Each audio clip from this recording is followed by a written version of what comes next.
what is the longest you've ever worked on a costume? One specific piece I did for Underworld 3 was the riding coat for the main character. It's got a big Gothic hood, big massive Gothic sleeves. Mm-hmm. The back of the coat actually goes over the ass end of the horse, the back end of the horse. Ass end of the horse. We're in Calgary, please. So it drapes over top. So it's a very large piece. Mm-hmm. And when you actually watch it, you see it from here, from about just below the neck up, mm-hmm. and you see it in the dark in the forest. So all that work for 10 days, it took me to make this outfit. And you see it for like a microsecond. Talent Talk is sponsored by Company of Rogues Actors Studio, New York-style training for actors at all stages of their journey. With our part-time classes and full-time masterclass program, Rogues provides a unique post-secondary option under the guidance of working professionals. Mentoring and developing professional film and theater artists since 1993, Calgary's longest-running independent studio offers practical hands-on classes in a positive, supportive environment. Check us out at corogues.com. Company of Rogues, passionate about the art of acting.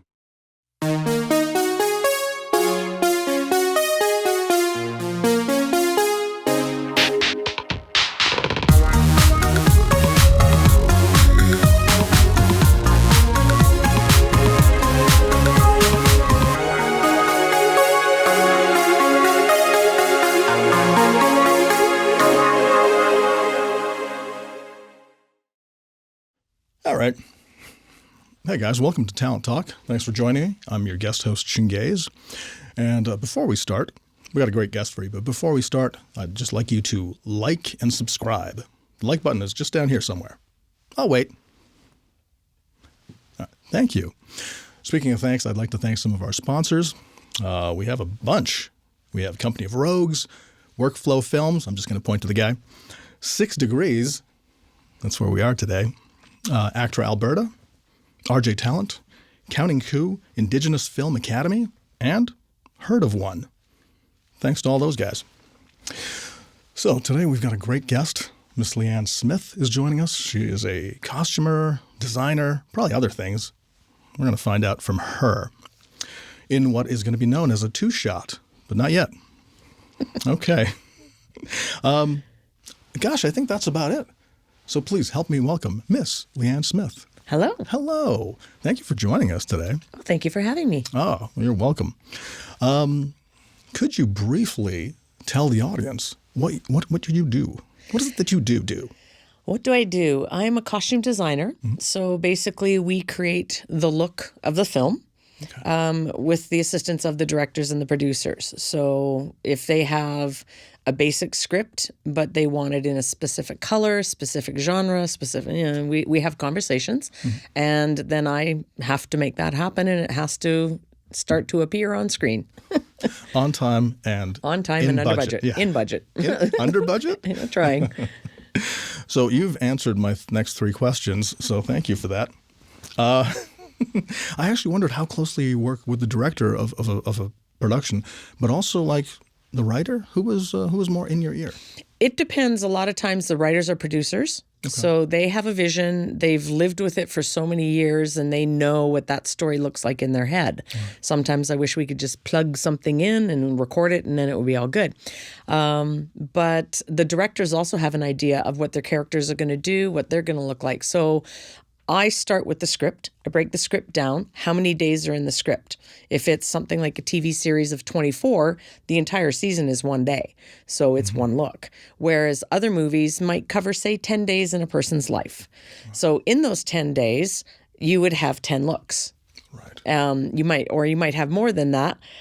If you wake up in the morning in your pajamas and then you get ready for work, go downstairs, have a cup of coffee. Now you're at your office. Mm-hmm. And then afterwards, you're going to go to the opera. So you'd put on a suit and go to the opera. So technically, you have 3 looks that day.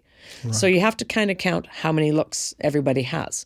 Then you go to the directors and producers and we sit around and we're like, is there a color palette that you want? One of the films I did the guy all in blues and navies, but they wanted touches of red as he got more evil. Nice. So his socks were red. You barely saw them, but it was a touch. Then his mm-hmm. watch turned with a red face. Mm-hmm. And then he got a red, red tie and a red puff in his suit. Right. That's what the director asked for. That's what I gave them. If you go into period pieces, there's not a lot of, actually there is a lot of leeway. There is period. Mm-hmm. That's the way it looked in 1905. Right. But then you can get stylistic. For example, Bridgerton. Mm-hmm. Bridgerton is period perfect. The costuming is amazing, but the coloring is completely stylized. Okay. So those are discussions that we have. How do you want this to look? Okay. That was a lot of info there. A lot to think about. Now, can you enjoy a Bridgerton? I've touched the microphone. I love Bridgerton because of it is something different. Mm-hmm. Well, sorry, before we go all the way into it, I'm going to back it up to when I touched the microphone. I was going to ask specifically about Bridgerton or any type of show like that. Can you enjoy the show just as is, or are you just thinking design? Like, can you divorce yourself from that? Yeah, I mean, if I go to a movie, I can watch. I'll spot things, but I don't dwell on it. Sometimes I'll look at something and I go, oh, that's an interesting choice. I'll have to remember that when I do something because it did make something stand out. Or, for example, Wonder Woman at the very end, she's the only one in blue. So as the drone goes up and the crowd is around her, everybody's in darks, grays, browns, and greens. Okay. She's the only one in that blue. So it makes her stand out. Okay. I see that often, but I don't sit there and go, oh, that's why they put her in that. So yeah, I can step back and just enjoy a movie for the movie. Oh, okay, that's wonderful because I remember getting a book on script writing, and it just broke down when things would happen, mm-hmm. But in all movies, and I'm like, right, we're at 17 minutes. This is it kind of changed it for me a little bit. Yeah, anyway. Hallmark has a formula as well for clothing. There's certain colorings or the way that they're dressed. Mm-hmm. There's in the movie industry, they like layers, so you would have a T-shirt, a shirt, a sweater, a jacket. Big Bang is a great example of that. You look at Leonard, mm-hmm. he's got the T-shirt, a shirt, a hoodie, and a vest, and like everybody's layered, and that just looks better on camera. But that's kind of now it's a industry standard now.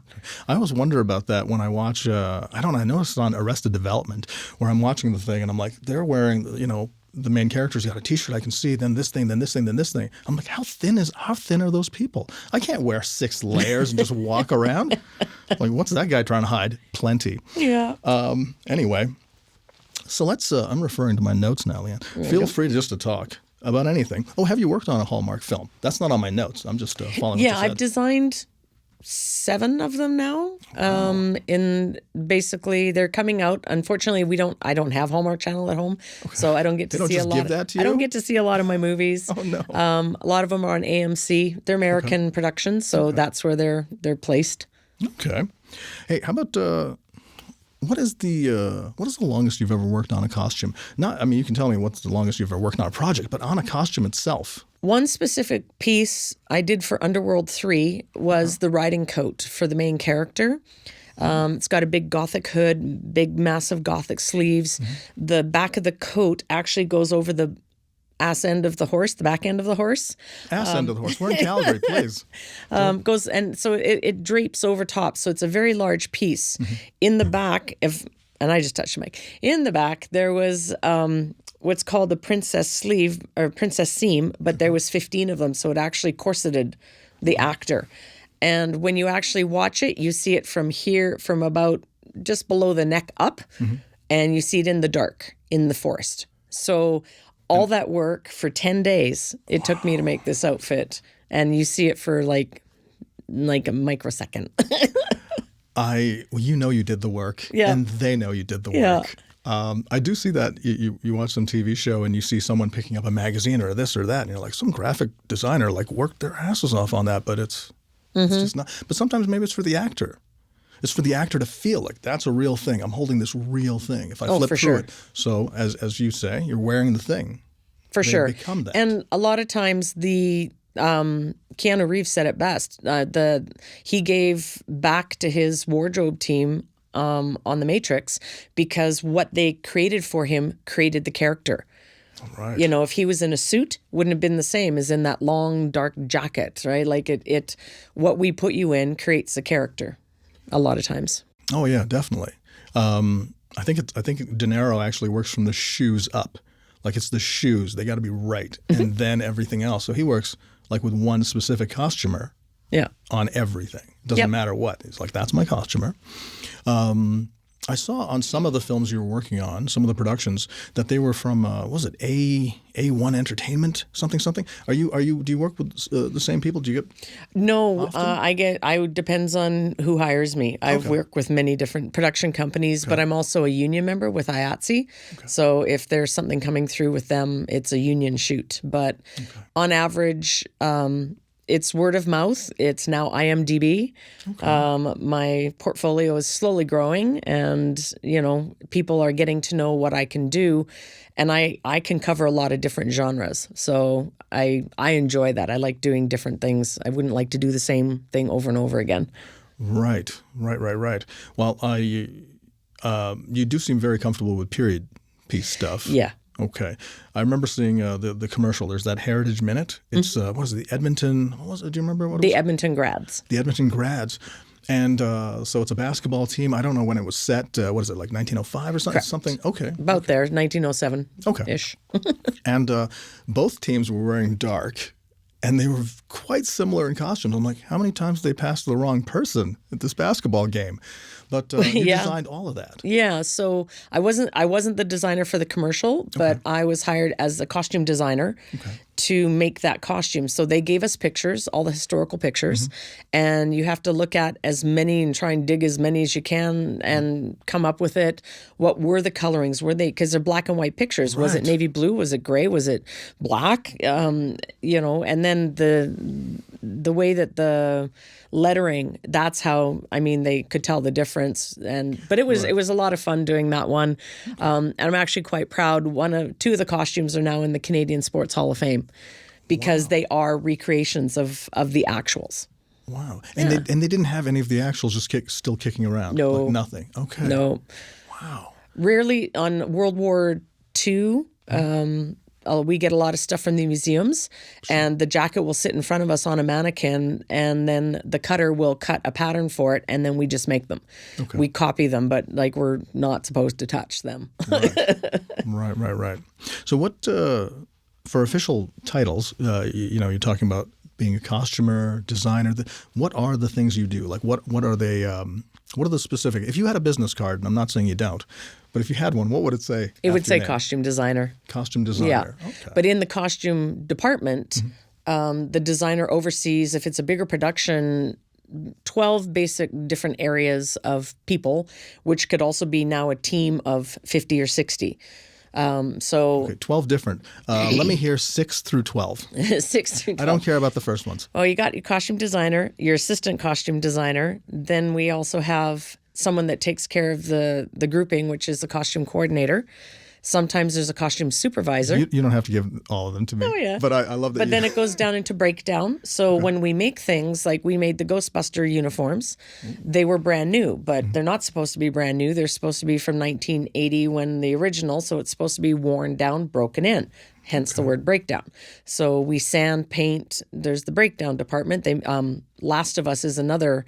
They were all post-apocalyptic. It can't be clean. It's got to be dirty. It's got to be torn, ripped. Breakdown handles all of that. Right. There's also all the background that come out. So somebody has to handle them and make sure that they're dressed properly. Okay. So there is quite a large department in the costume world, and the costume designer designs the look of everything. Smaller productions, I now have to handle everybody else.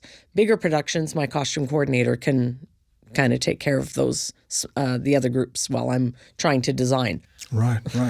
Well, obviously the look, the designer from the top down, those are the most important things. But when you say breakdown, it's funny. It is one of the first things that take me out of watching something. Say you're watching a Western period piece or something, and you look, and every stitch is perfect. I'm like, no one has worn that jacket. What are you doing? Like, where you didn't just buy that? Well, Takes me right out. There are certain things. So we have trained you to see Westerns a certain way. Everybody's dirty. Everybody's dusty. But back in the day, if you actually do the research, because they only had their best Sunday clothes, they took very good care of their clothes. Right. So but then I want to see some mending on the clothes. Well, because they would have had to have mended their things. correct. Yeah. But once again, Tombstone is a great example of the wrong hats. Okay. Those are not the right hats. Those wide brim hats that everybody wore. If you go back and do research, it's more of a bowler hat, which is the smaller brim. Does not look as cool. Yeah. Billy the Kid, if you look at his pictures, it's more of a broken down fedora. Okay. For a better terminology. So it's interesting how stylized shows can change what people think it's supposed to look like. Well, movies teach us so much. We should fear movies.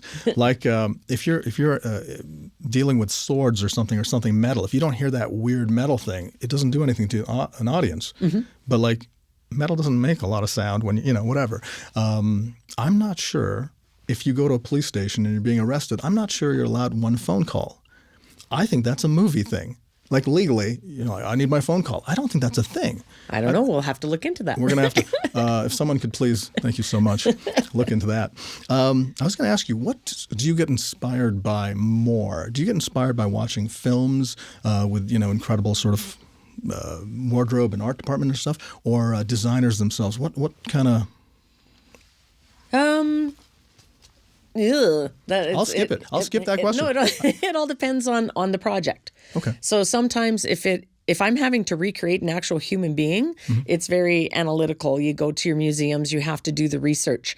If you're doing something where you're creating Fifth Element, right? The sky's the limit. If they say, yeah, go have fun, then it becomes fun.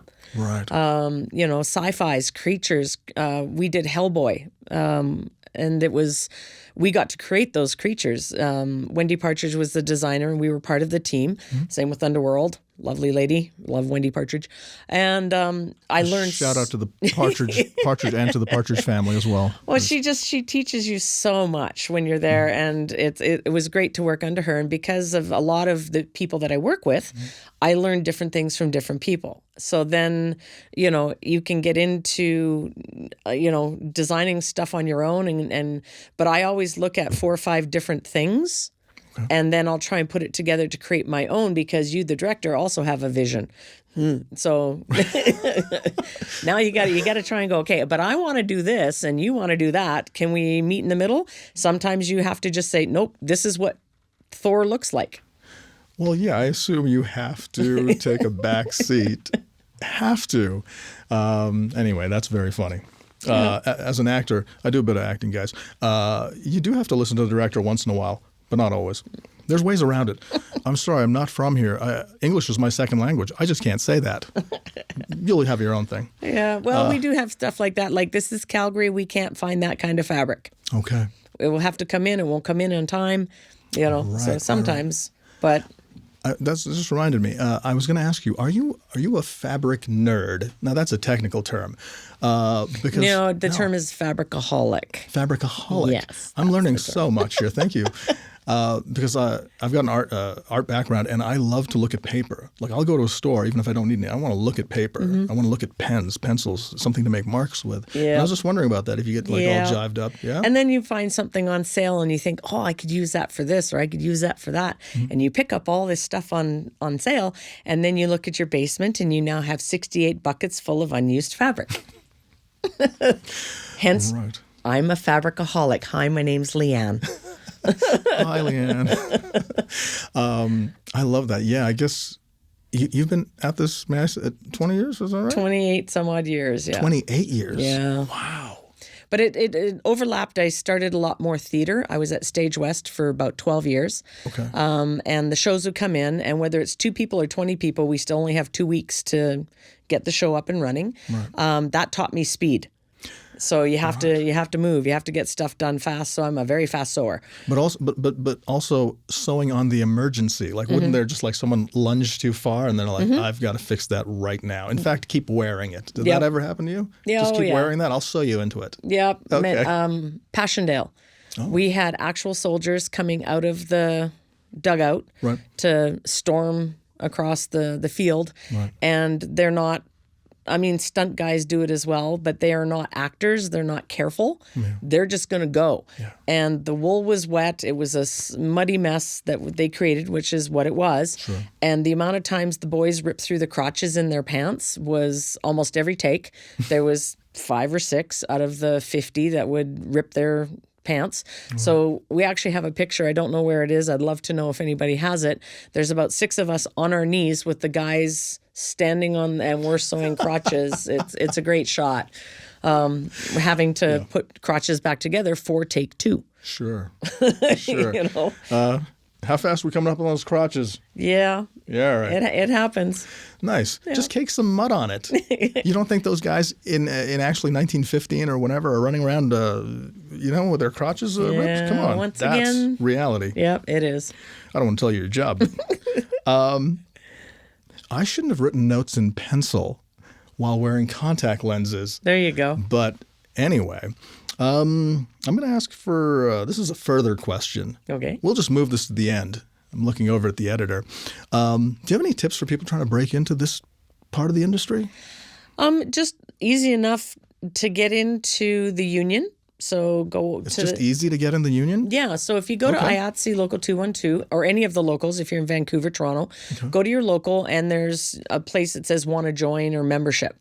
And when you go into membership, you start as a permit. And a permit is somebody that is new. Okay. And they have to put in so many hours in that department in order to become a member. Right. While you're working as a permit, you get put wherever I need you. So if you come in and I need you helping out breakdown, I don't know how to airbrush. Here, this is what you do. I don't know how to sand. This is what you do. We teach you as you go. And then as you work your way up, hopefully you have enough knowledge that when you become a member, you can show up and say, I know how to do this. I know how to do that. So for starting, if you've never done movies before, long hours, long days. A lot of people don't realize that we do, 14 and 16-hour days on average. In Alberta, I think we have a filming mandate of 14 hours. So from the time that they say action to the time that they say that's a wrap, they get 14 hours. But when we have a town of 250, it'll take us about 2.5 hours to prep that. So we have to get everybody dressed, get everybody through hair, makeup, wardrobe. Then they go to set. Then when they're done, we got to undress everybody, hang everything back up, check and make sure that it's all there. Somebody didn't actually, whoops, I forgot I have this on or that on. Happens. And they go home. So now you have 14, 15, 16, 17. That's an 18-hour day. And when you film Westerns, you can't film it in the city. So you have to drive out of the city by about 45 minutes and you have to still go home. So they're long days, so if anybody wants to get in, that's the days that we work. That is our job. Okay. But it's an amazing job because we're making movies. Right. Who gets to say that? That's, to me, I'm like, I'm just privileged every day that I get to do this. Yeah, exactly. But yeah, you're right. So if you do want to get into it and you don't know about costuming or if you know how to sew, go to your community theaters. Get into the community theaters. They're always looking for volunteers to help sew, help dress, help this, help that. Gets you an idea of what's going on and what you need to know. And then if you want in the movie industry, it is, if you have to be a member of the union to get into union shows. Right. So when you're talking about sewing, I was wondering how did you sort of start out? Were you just a creative person? Did you draw a lot? Did you just I'm a dancer by trade. So I had competitions and my mom was the sewer for our dance studio. Okay. So I learned how to put on sequin, how to put on rhinestone. And then as you grow up, in junior high, everybody wanted the cooking class because we could smell the cookies and the brownies. Okay. In order to get into that class, you had to take sewing in grade 7, half sewing, half cooking in grade 8, and then you could choose sewing or cooking in grade 9. Okay. My mom's a good cook. I don't need to know how to. I don't need to learn how to cook. Was that home economics? Was that the class? Home ec. Right. I think I made an apron. Yeah. Okay. We did aprons and beanbag frogs and boxer shorts and all those kind of fun things. And as I go through school, grade 12 is our grad dresses. So our final mark was our grad dress. Wow. Right? And then I went off into dance world, but of course, being on stage, you see costumes. I see how they're made. Mm-hmm. So when I ended up finishing dancing and coming home and went, what am I going to do now? People went, well, you know how to sew, don't you? I went, well, yeah. They said, go in the movie industry. I went, okay. And off I went. 28 years later, I'm still here. So it was peer pressure that got you Yeah, into it. yeah. Okay, nice. Good to know. I want to say thank you for joining us. We're getting very close to the end. I'm going to get to some rapid fire questions. Awesome. Uh-oh. These ones I didn't even write. I just they're bullet points. There you go. I wrote slinkware ? So that was Smith Lalonde Incorporated, but now it's Smith Leanne Incorporated. Okay. My Lalonde moved. So that's Congratulations, or I'm so sorry. Yeah, that's where it came from. So that's slinkware. Lovely. Okay. You ever see old people trying to read a recipe? Do you want me to hang on to that for you? You know what? You should. Oh, I was going to ask you to measure me, but just do you have the capacity to just look and be like, listen? But did she sign the NDA? Go ahead and do that while I read the next one. You look like a 42-44 jacket, possibly about a 36 waist. It's a 48. Yeah. It's a 48 slim Your shoulders. or a 46 Your shoulders not. are broad. Oh, You have probably You're back in the about room. a 17.5-inch neck. that's correct. I would say approximately an 10 or 11 shoe, and your jeans are probably a 36-32. It's a 12 shoe. 12 I just shoe. want any of our listeners to.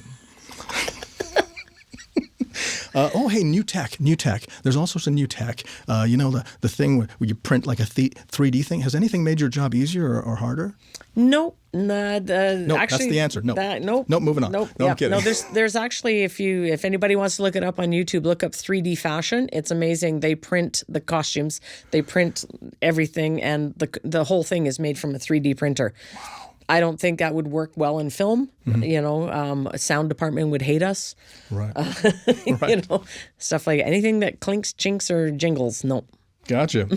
Well, you know what? I don't know if you're allowed to talk about anything about the thicket, but if you are. No, actually, on that one, I was, once again, different area of costume. Okay. I was the wrap team. So the show ran from beginning to end with a designer that came in. But at the end of the movie, we had 32 E-crates, which is just a fancy word for big box. Okay. But we had 58 pages of rented costumes from Los Angeles. So you have to go, and double-sided. You have to go through, and they all have barcodes, and you have to say, this pair of gloves, barcode 123. Mm-hmm. Yep, you got it. Good. In the box, right? So that was my whole thing with Thicket. But I am a Peter Dinklage fan. You know, I worked with him before in Last Rites of Ransom Pride. Okay. He was here many, many years ago and did that movie. And that was once again with Wendy Partridge. And so I was lucky enough to work with him on that one. Very nice. Yeah. We got to see him at the Comic-Con. I'll give you the story, but not you guys. I'm so sorry. After. I think that's about it. Is there anything else you'd like to say, Miss Leanne? I just think the one thing that I would love to get the movie industry to do, when you watch the credits go by, you will never see my name as a stitcher. So I've made all these amazing outfits. Yes, there's shows that you go to Walmart or the Bay or Nordstrom's, wherever, and you buy the outfit, and I hemmed it for you. Okay, you know. But when we're doing period pieces like Passchendale, Into the West, Revenant, Hellboy, Underworld, all these shows that we actually have to make these costumes, you never see the stitchers on it. I don't know why. But the one time we did, I only saw the word stitchers come across once, which was Underworld 3, and it was coming up and it said New Zealand stitchers. We made the stuff, just letting you know, got shipped to New Zealand for them to do all the finals. They cut it, they altered it to fit the actor, they added, zhuzhed it, they did all that stuff. Okay. But we made all the products here in Calgary. Okay. And it got sent to New Zealand. At the very end, it went New Zealand stitchers. I went, yes! We're going to get not. And then it just kept right on going. And our names were not even there. They've got a better union than you do. That's all it is. That's possibly what it is. Okay. But what I would like the industry to do is actually either at the beginning or at the end. Everybody always tries to wait. Is there like a little extra something at the end of movies? It's always fun to see those things. How many people did it take to make this movie? Yeah. 2,132 people made this movie. From pre to post, or pre to during to post. Right. I would love to see somewhere a number of exactly how many people it takes to make a movie. And if your name's not up there, yeah, okay, it's the great, number. But it's the number. You're in the number. Yeah. Oh, I love that. It would just be something interesting to show people how many people it takes to put together, a production, because, it takes a village, a very large village on average. Right. Yeah. Well, that's perfect. Thank you so much for joining us. Thank you. Oh, my goodness. I'm going to throw to this camera now and say, guys, thank you for joining us, for joining Leanne and myself. And next time, Gary's going to be back with another fabulous guest on Talent Talk, Season 5. One last second. Again, like and subscribe. I'll just wait here while you do it.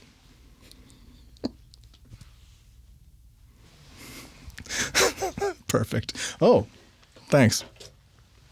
Hey, guys. Welcome to the clacking part of Leanne's show. It's over.